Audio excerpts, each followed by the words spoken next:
ரமலானுக்கான ஒரு பெரும் பாக்கியத்தை ஒவ்வொரு ஆண்டும் கடக்கும் போது அதனுடைய இன்பத்தை நாம் அனுபவிப்போம்.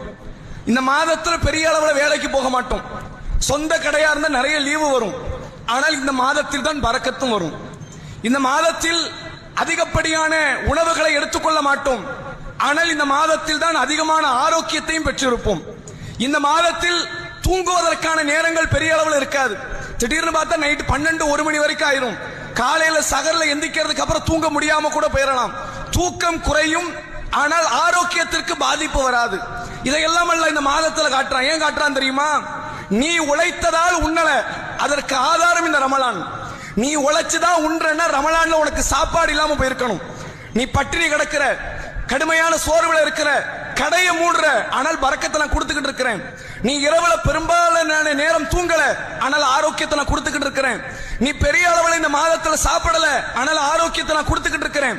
நீ உண்ணுவதால், நீ உழைப்பதால், நீ பாடுபடுவதால் நீ வாழல, நான் நினைக்கிறதுனால தான் நீ வாழுற என்று அல்லாஹ் இந்த ரமலானில் தான் யார் என்பதை இந்த மனித சமுதாயத்திற்கு, முஸ்லிம் சமுதாயத்திற்கு உணர்த்தி கொண்டிருக்கிறான். அப்படிப்பட்ட